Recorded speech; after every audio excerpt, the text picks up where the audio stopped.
Livro A Inquisição. História de uma instituição controvertida. Padre José Bernard S.J. A Inquisição Portuguesa.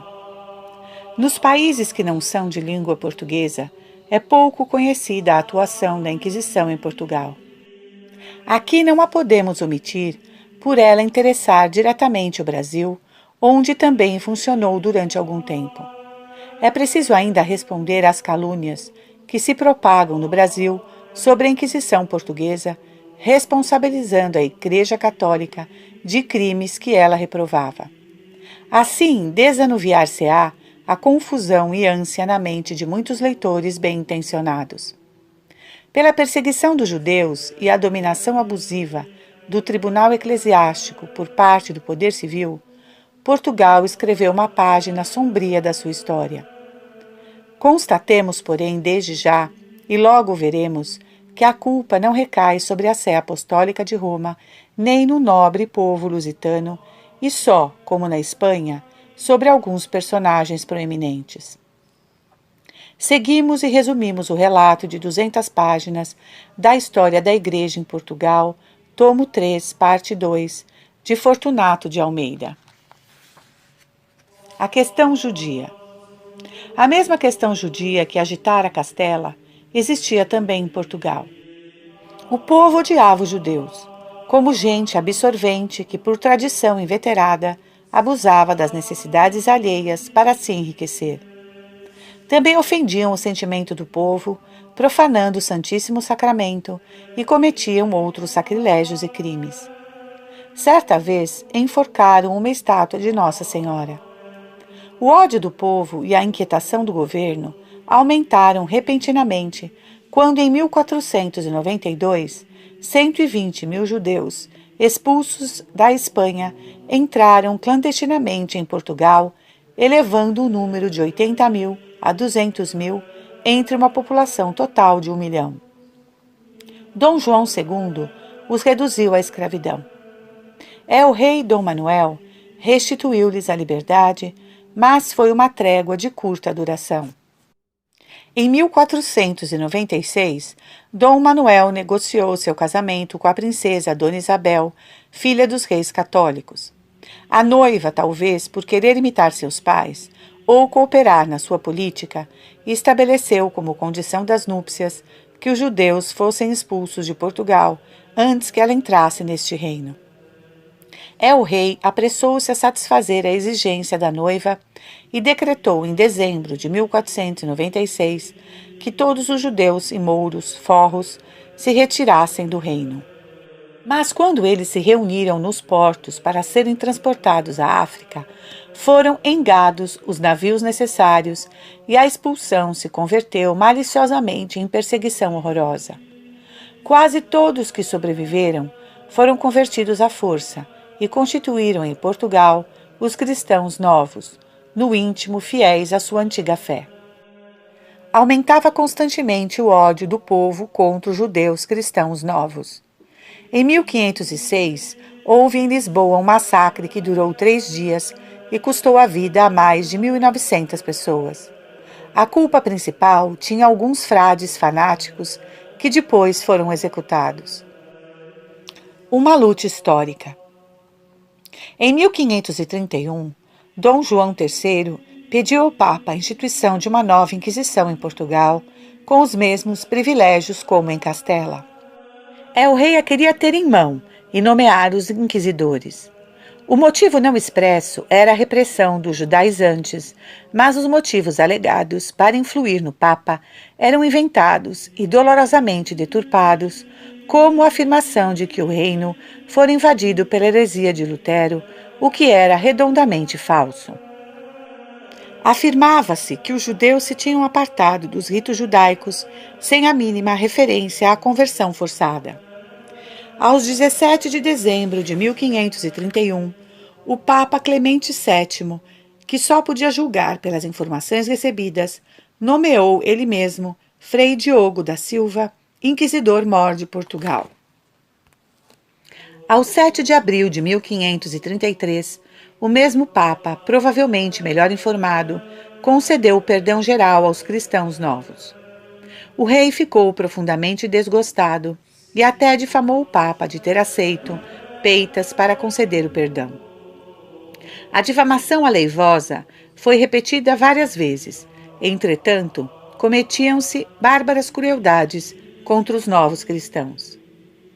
Aos 13 de outubro de 1534, foi eleito o Papa Paulo III.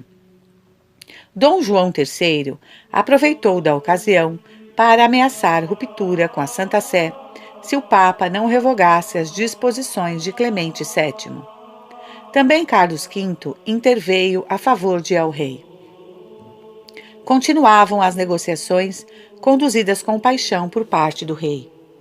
O Papa permanecia contrário à concessão pedida, receando, como de fato mais tarde devia acontecer, que as tiranias e crueldades praticadas em Castela se reproduzissem em Portugal. A que ponto chegou a tensão na corte de Lisboa, podemos concluir do fato que um conselheiro do rei lhe propôs, entre vários alvitres, o de desobedecer ao Papa, pois, se o Papa deixava de fazer o que devia, melhor do que Henrique VIII da Inglaterra, ele rei podia desobedecer. Este alvitre era do bispo de Funchal, homem ambicioso e sem escrúpulos, e prova até que ponto Dom João III tinha o clero nas suas mãos. Em consideração desta sugestão de rebelião, de outros conselhos apaixonados dados ao rei, da ameaça de ruptura já pronunciada e do caráter voluntarioso e indomável de Dom João III, concluímos com espanto que era real o perigo de que Portugal, e com ele o Brasil, fossem arrancados à Igreja Católica, tornando-se cismáticos como a Inglaterra. Dom João III deu logo um passo que pôde ser interpretado como o início da ruptura, pedindo ao Papa retirasse o núncio de Lisboa, pois não era cá necessário as consciências dos fiéis. O Papa não retirou o núncio.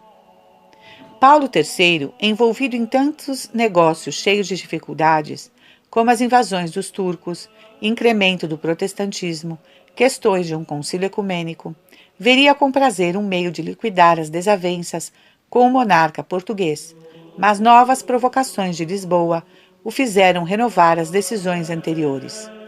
12 de outubro de 1535. A reação não tardou. Em Lisboa, um clérigo do núncio foi preso. O núncio fulminou censuras contra os juízes do rei, executores da prisão. A luta chegou ao extremo. Interveio novamente Carlos V e sua pressão sobre o Papa devia ser decisiva. Com efeito, a 23 de maio de 1536, Paulo III concedeu a Inquisição a Portugal. Nomeou comissários seus os bispos de Coimbra e Lamego. Inquisidor-mor seria o bispo de Celta. O quarto inquisidor seria nomeado pelo rei. O Papa não concedera tudo, mas a Inquisição podia funcionar. Se agora o rei tivesse procedido com moderação, haveria concórdia entre Portugal e a Santa Sé. Mas não tardaram a vir queixas a Roma sobre falsificação de disposições papais, continuação da lei desumana que vedava aos judeus a imigração e privava os fugitivos de todos os bens. O Papa ameaçou suspender o tribunal até se esclarecerem as queixas. O resultado foi ao menos moderação no exercício dos processos por algum tempo. O rei, entretanto, não se aquietou.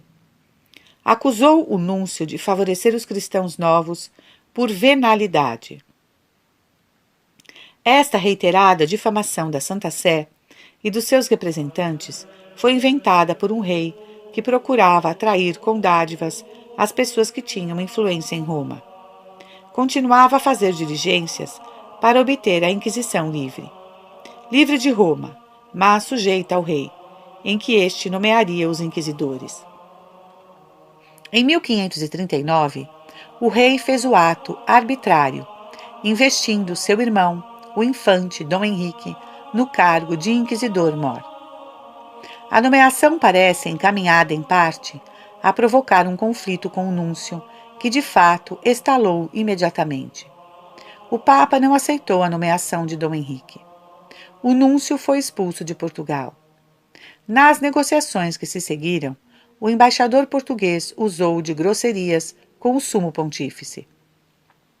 Paulo III expediu uma bula com certas garantias aos acusados. A bula não chegou a ser publicada, porque Dom João III logo a impugnou. Carlos V, temendo pela Inquisição espanhola, insistia em que a portuguesa fosse severíssima. De modo nenhum, Dom João III queria em Portugal núncio que fiscalizasse a ação do Tribunal do Santo Ofício. Impediu a entrada em Portugal do novo núncio mandado por Paulo III em 1542. Esta luta encarniçada, em que a Santa Sé defendeu insistentemente os princípios de tolerância, continuou e ainda teve seus episódios nos fins do século XVIII. Todavia, a Santa Sé foi obrigada a transigir. Aos 16 de julho de 1541, o Papa Paulo III conferiu de novo os poderes da Inquisição ao infante Dom Henrique, recomendando-lhe usar do poder moderadamente e tomando providências para este fim. Assim, pois, se originou a Inquisição portuguesa, que envenenou a vida em Portugal até o tempo de Pombal. De Roma se diziam os agentes portugueses que mais se não pudera alcançar por ser corrente na cúria, que era melhor dar a Deus contas de misericórdia que do rigor de justiça. Almeida. Este relato, que é só um resumo das múltiplas polêmicas entre o rei e o Papa, responde cabalmente a muitas perguntas desorientadas como estas. Por que o Papa não aprendeu dos abusos cometidos na Espanha? Por que concedeu a Portugal a mesma Inquisição, porta aberta para tantas injustiças? Por que não protestou contra os crimes cometidos em nome da justiça? Os fatos relatados bastam para corrigir as ideias erradas que levam à formulação destas e outras perguntas, equivalentes e graves e injustas acusações.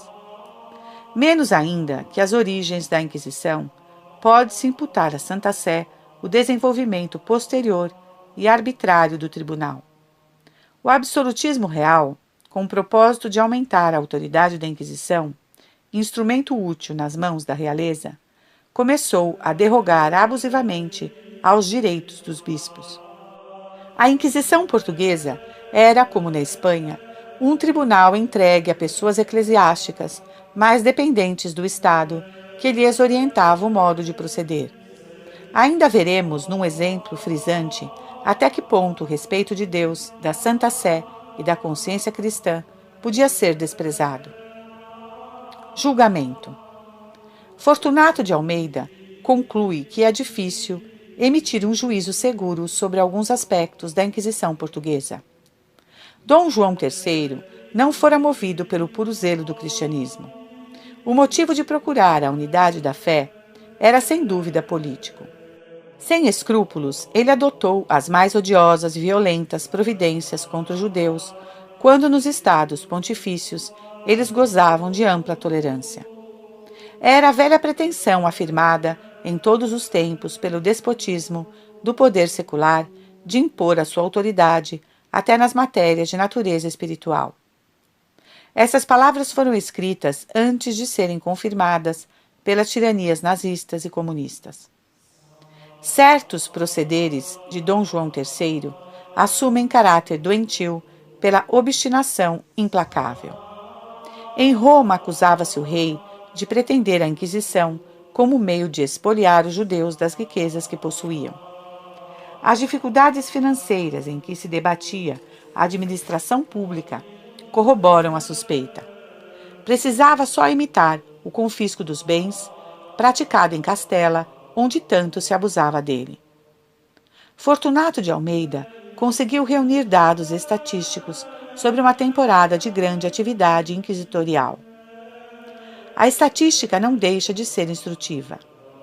Damos só os números totais.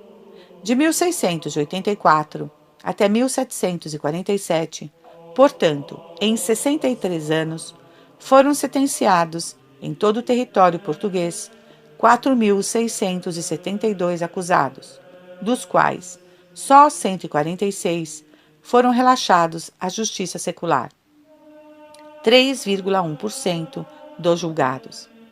Em Évora, entre 804 réus, nenhum foi relaxado, o que prova que as sentenças dependiam em larga escala da disposição dos juízes.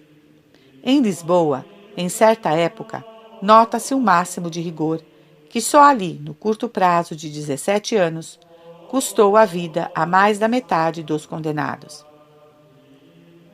Naquele tempo de recrudescimento em Lisboa, era inquisidor Dom Nuno da Cunha Ataíde, 1706 a 1750, personagem que mais de uma vez revelou zelo indiscreto e critério estreito. No exercício do ofício inquisitorial, mostrou-se moderado durante 21 anos, condenando 676 réus e relaxando só 18 ao braço secular, 2,7%. Porém, nos 17 anos seguintes, de 547 sentenças, não menos de 84 entregavam os condenados à morte, 15%. Se do número total de relaxamentos tiramos os condenados de Dom Nuno, evidentemente vítimas de um rigor injusto, o número de relaxados em Portugal nem chega a 1,4%. Esses números não seriam excessivos até em países civilizados odiernos. Em nossos dias, os déspotas modernos nos acostumaram a números diferentes. Quanto ao julgamento total da Inquisição Portuguesa, deveríamos repetir em parte o que acima julgamos da Inquisição Espanhola. Em particular, ela deu ao país e suas colônias, entre as quais o Brasil, apaziguamento do povo, unidade religiosa e preservação do protestantismo. O período pombalino. Uma grande figura aos olhos de muitos adversários da Igreja Católica é Sebastião José de Carvalho, conde de Oeiras, o famoso Marquês de Pombal. Afirmam ter sido ele quem primeiro, por princípios liberais, ousou levantar-se contra a dominação eclesiástica e quebrar o poder tirânico da Inquisição. Para refutar as diversíssimas acusações, basta expor a verdade histórica.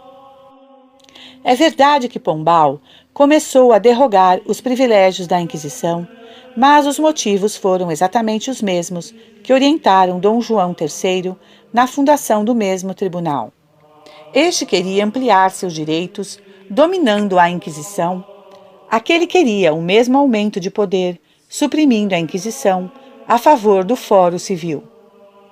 Que seu proceder não era ditado pelo amor da liberdade nacional e da justiça é patente pelo seu modo de governar, que o coloca ao lado dos maiores tiranos da história.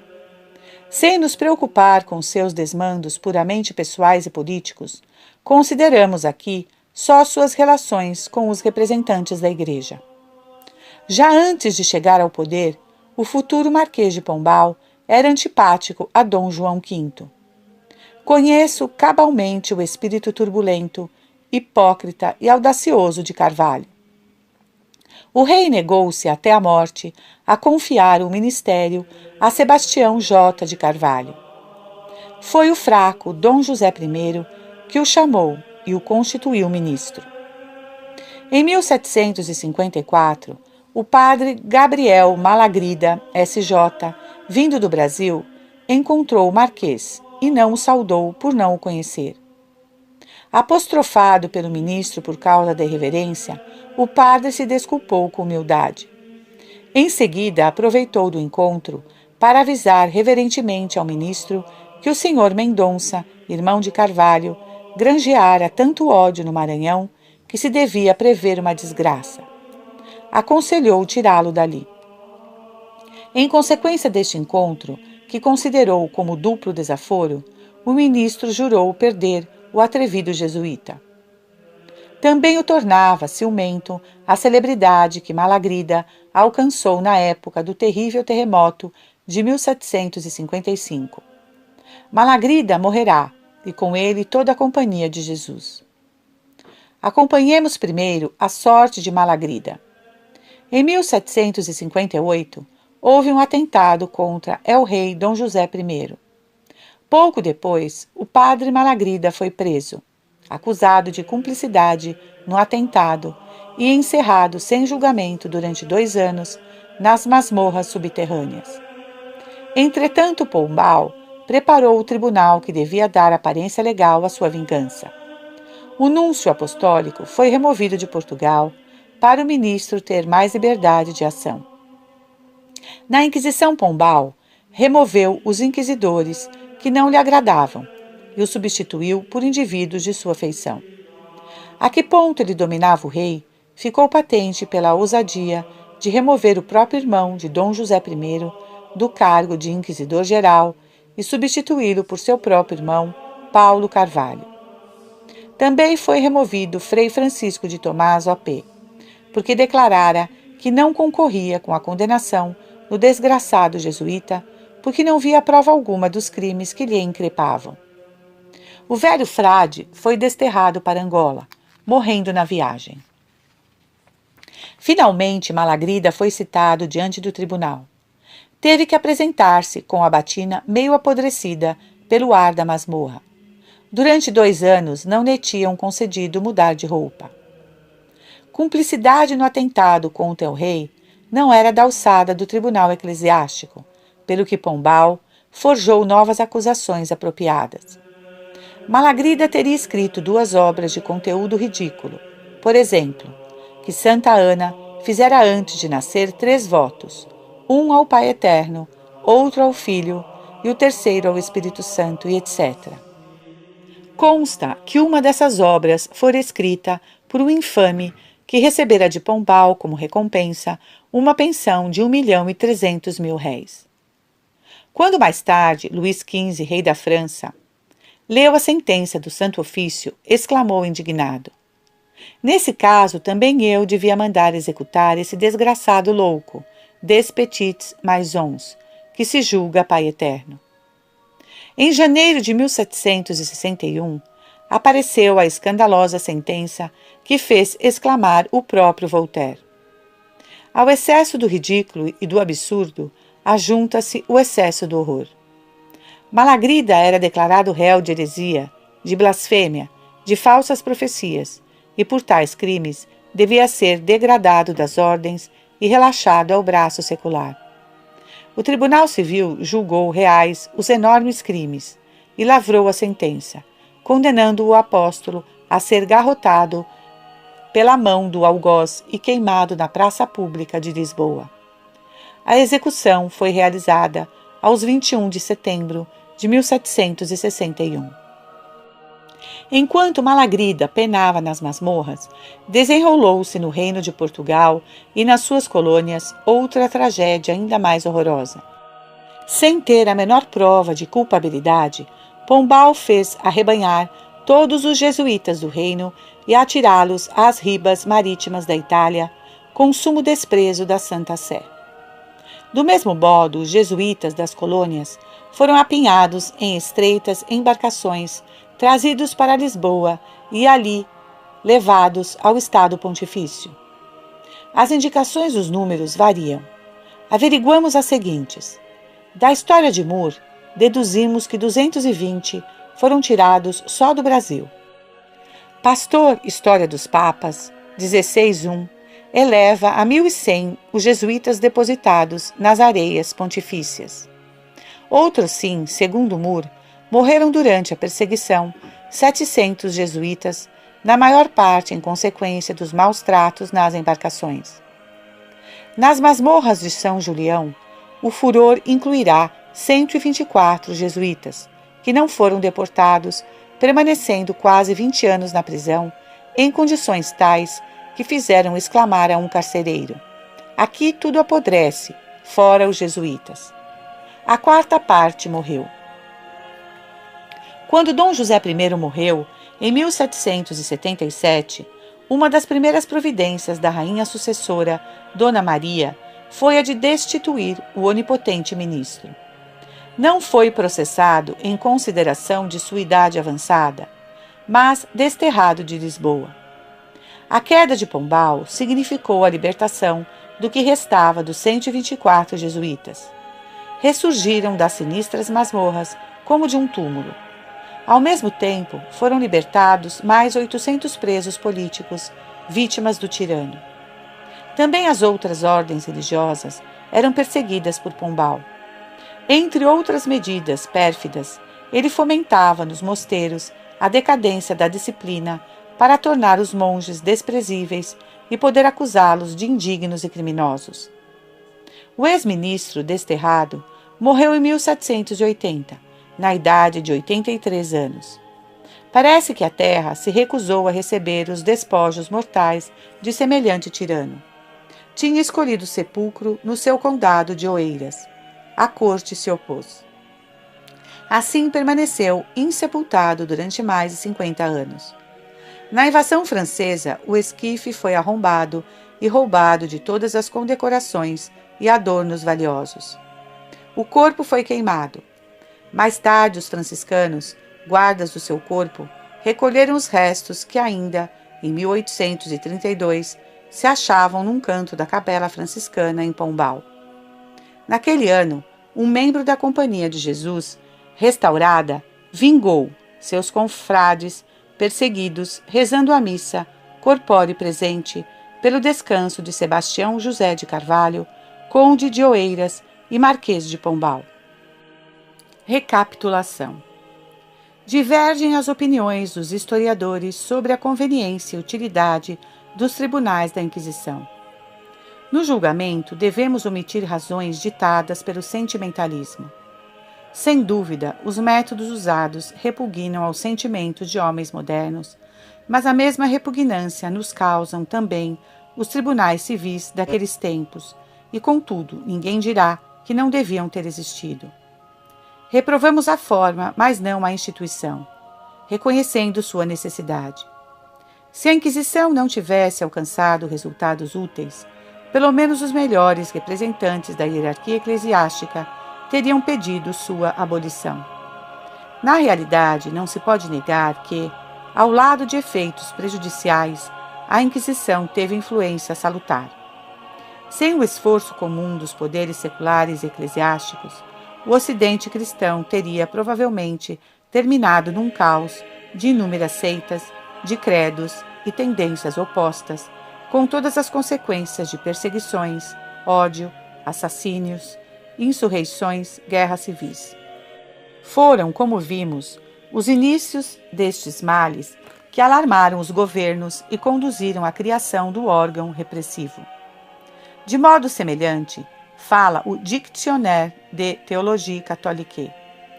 Em vista do caráter antissocial dos cátaros e outros sectários, devemos reconhecer que a causa da ortodoxia não era outra senão a da civilização e do progresso. Se o catarismo se tornasse só igual ao catolicismo, os efeitos teriam sido desastrosos. Se o ascetismo que professavam se tornasse universal, devia levar à extinção da raça humana. Eles consideravam pecado qualquer esforço de melhoramento material, o que teria paralisado completamente o progresso da sociedade. A seita antissocial dos cátaros desapareceu e, da mesma forma, foram supressas outras seitas. Repetidas vezes, neste estudo, tivemos ocasião de focalizar como efeito benéfico o apaziguamento do povo, a preservação dos países latinos da invasão do protestantismo.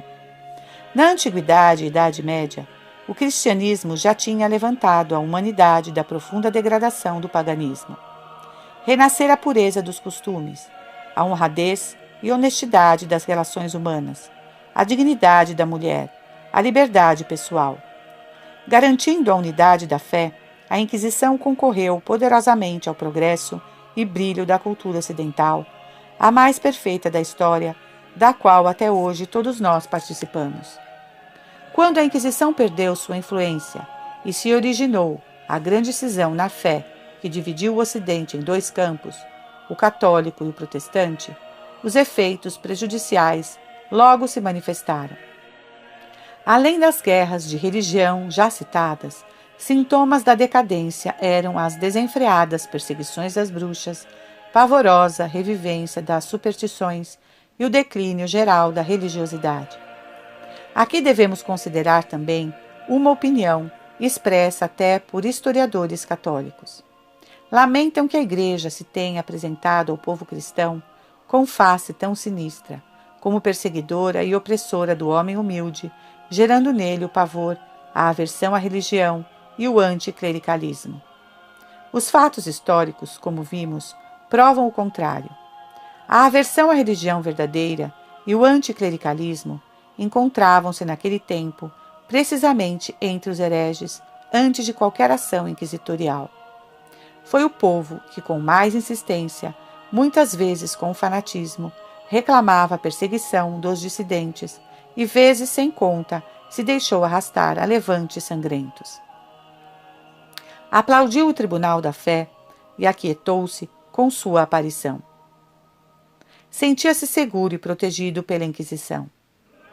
Os autos de fé eram realmente demonstrações entusiásticas da fé ardente. O povo afluía em massa para protestar sua fidelidade a Deus, à Igreja e à pátria. Muitos comparam os autos de fé com os congressos religiosos dos nossos dias. O próprio ato era uma festa religiosa. O Santo Ofício é um produto do seu tempo.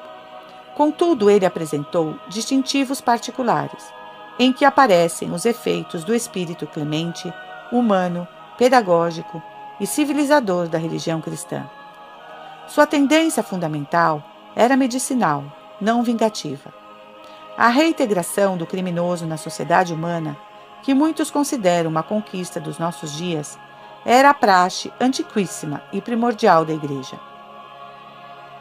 Pelo que se vê, desde o princípio, a Inquisição foi mais benévola e progressista do que os tribunais seculares, pois estes não davam ao réu a liberdade de reconhecer seu extravio, enquanto aquela não entregava o braço secular àqueles que abjuravam seu erro nas mãos do bispo, senão apenas os pertinazes com o que subtraiu numerosos extraviados à prisão e até ao cadafalso, evitando a confiscação dos seus bens e, por conseguinte, a ruína e miséria de suas famílias. Espassa. O Dictionnaire de Théologie Catholique acrescenta: em suma, podemos pensar que a instituição e o funcionamento dos tribunais da Inquisição realizavam um verdadeiro progresso nos costumes.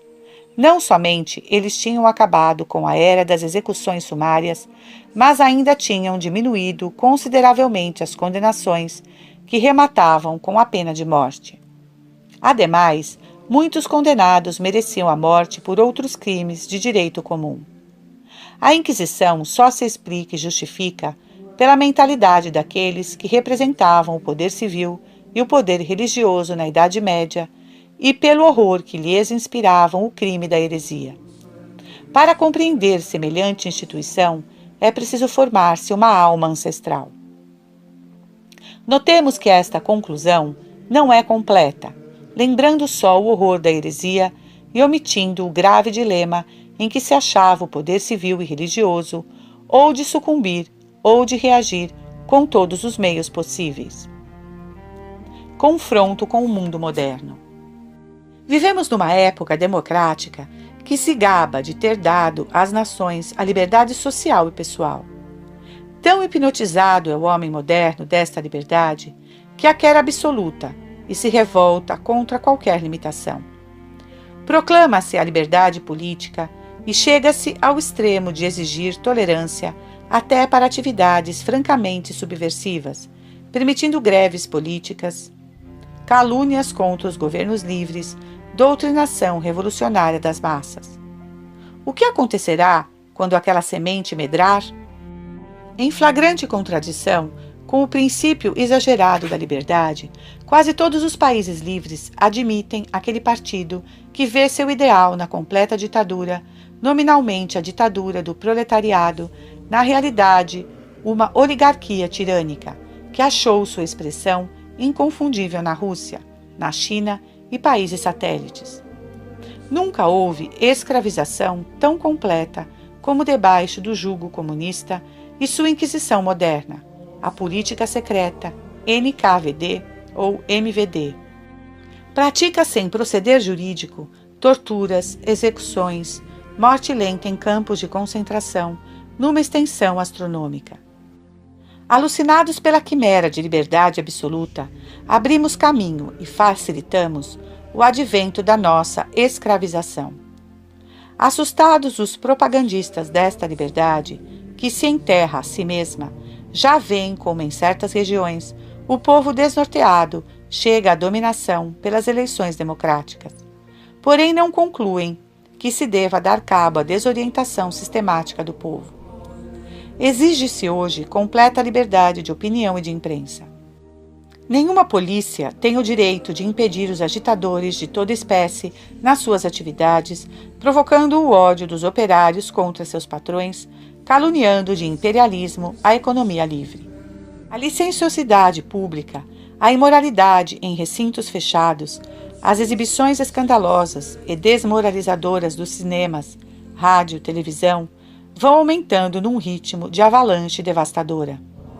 Só 2 ou 3 decênios trouxeram mais depravação dos costumes do que muitos séculos anteriores. Consideremos só um caso em que o Estado falta manifestadamente a seu dever de preservar o povo de influxos deletérios. Todos os homens sensatos concordam em que o espiritismo seja prejudicial, desmoralizador e povoador dos manicômios. Contudo, permite-se que o povo ingênuo e ignorante seja afiliado em massa a este movimento pernicioso. Finalmente, observa-se friamente a apostasia da religião, como se sua falta não abrisse lacuna fatal na nossa cultura e civilização.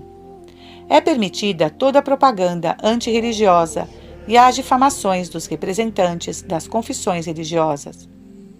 Será certa ou razoável esta orientação? Os nossos antepassados tinham opiniões diferentes.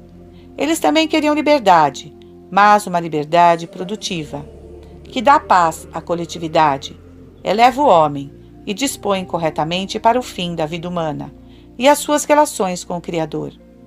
Na realidade, os povos do passado viviam mais satisfeitos do que as massas de hoje. Incrimina-se a Idade Média e os tempos subsequentes por terem praticado a crudelíssima cremação de homens vivos. Mas o que vimos em nossos dias? Durante a última guerra, armaram-se tanques e soldados com os horríveis lança-chamas que acertavam suas vítimas a 80 ou 100 metros de distância. Esta arma infernal tinha a finalidade declarada de queimar vivos os adversários, e é impossível avaliar o número de milhares que em poucos anos morreram desta forma horrenda. Negamos a validade do pretexto de que na guerra tudo é permitido.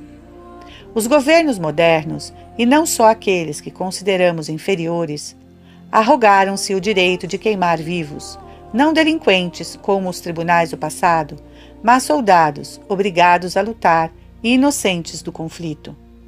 Nós reprovamos os procederes dos nossos antepassados. Eles, por sua vez, ficariam sumamente indignados pela moderna guerra total, com seus bombardeios em que morreram dilacerados, intoxicados, queimados vivos, centenas de milhares de inocentes, desde crianças até anciãos. Foram lançados milhões de bombas incendiárias sobre pacíficas moradas. Foram destruídos imensos valores culturais e monumentos históricos. Não vamos infligir aos povos do passado, admiráveis na sua ardente religiosidade, a injúria de os comparar com os degenerados pagãos modernos, encarnados principalmente nos nazistas e comunistas. Estes revelaram instintos perversos e cruéis que pareciam definitivamente sepultados debaixo da cultura cristã. Os nazistas, obedecendo cega e criminosamente a um chefe tresloucado, exterminaram, além de outras vítimas, 5 milhões. Outros falam em 7 milhões de judeus, entre os quais 1 milhão de crianças. Um crime inominável e único na história, uma ignomínia para o gênero humano. Ainda tinham a hipocrisia de acusar os judeus de ter alguma vez, cerca de 3.000 anos atrás, exterminado seus inimigos, talvez alguns milhares. Os mesmos nazistas desenterravam muitos escândalos cometidos por pessoas ou partidos políticos católicos. Contudo, emudeceram aos poucos em relação à Inquisição, porque temiam o confronto de seus métodos com os procederes do tribunal religioso. Os crimes dos comunistas contra a vida de inocentes superam ainda em número as vítimas dos nazistas. Em ambos, nazistas e comunistas, fizeram e fazem-se réus de torturas com crueldade científica, diante das quais empalidecem as torturas do passado. Não podemos fazer uma própria comparação entre os crentes antigos e os materialistas modernos. Estes se colocaram à margem da cultura e da moral, tornando manifesto o que precisamente os antigos queriam evitar pela instituição do tribunal religioso da Inquisição, que a decadência religiosa é a maior desgraça do gênero humano.